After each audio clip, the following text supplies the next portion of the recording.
In the Beatles world, there were a lot of people who worked hard to make sure that John, Paul, George, and Ringo only had to focus on being Beatles and to help ensure everything went smoothly. And one of these was Neil Aspinall. Some people even referred to Neil as the fifth Beatle, but Neil never did. And I've read a lot of quotes where he shied away from either labeling or defining his role or job title. So who was Neil Aspinall and what did he do to help John, Paul, George, and Ringo? I think the list of what he didn't do was actually shorter. He helped with their transportation, planning, errands, food, clothing, meetings, correspondence, protection, guidance. He was often their personal counselor. He was a go-between or a liaison, and sometimes a guitar player stand-in, and of course a whole lot more. He was a fixer for all those years, through all that craziness. He did it deftly and stoically, never thinking of not doing whatever needed to be done. That's why he went ahead and stepped in and helped with Apple after Brian's death, even though he would rather be in the studio with him. He was on the front lines with all their legal troubles, sometimes winning, sometimes losing. He was the driving force behind the Beatles anthology and a lot of their other successful legacy projects. He was invested in them personally and professionally. He worked to benefit them.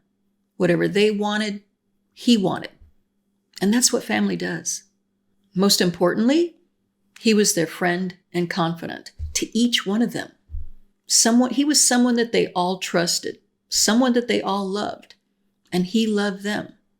He was one of them, but not a fifth Beatle. He always denied being the fifth Beatle. There's this lovely quote from Neil in the Beatles anthology book where he talks about visiting John in Almeria, Spain, when John is there making the movie How I Won the War.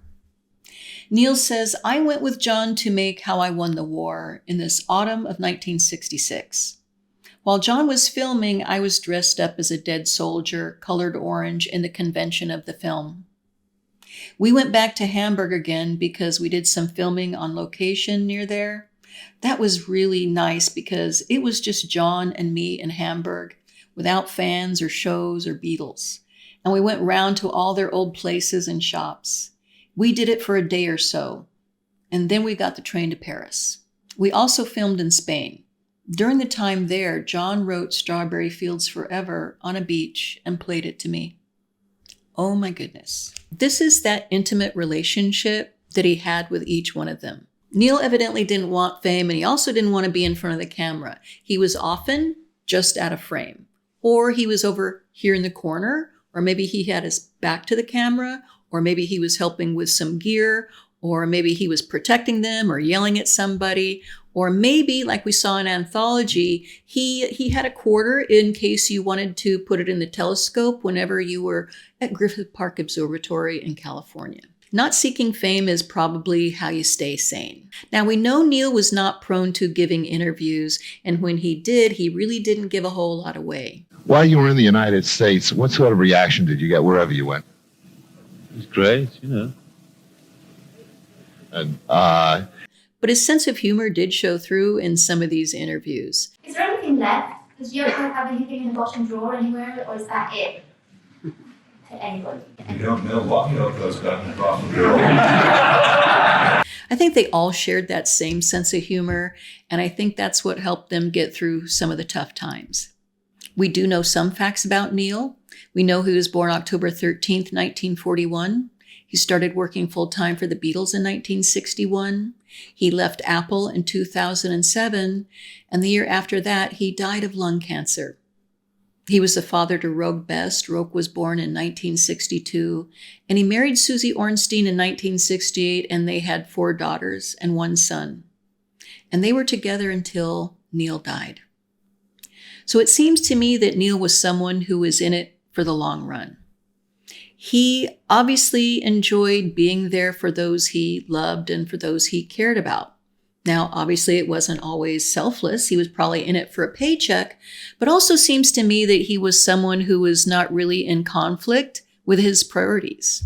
Being loyal and steady and hardworking got him what he wanted, whether that was personal satisfaction, self-respect, or a paycheck. My sister was born on October 13th. Now, I know they're not the same person, but my sister, she would often put herself last too.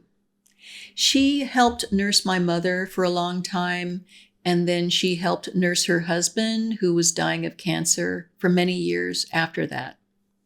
She never wanted the spotlight. She would always give credit to others. She was very selfless and very loving that way. There are people out there like that. Neil never wrote a book. He never gave away his secrets. But do we really need to know all the Beatles' secrets? And I'm sure a lot of people are going to say, yes, absolutely. We need to know everything.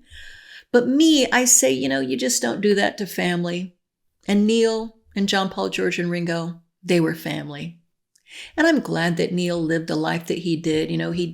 He lived the life that he wanted, even though it must have been full of high highs and low lows.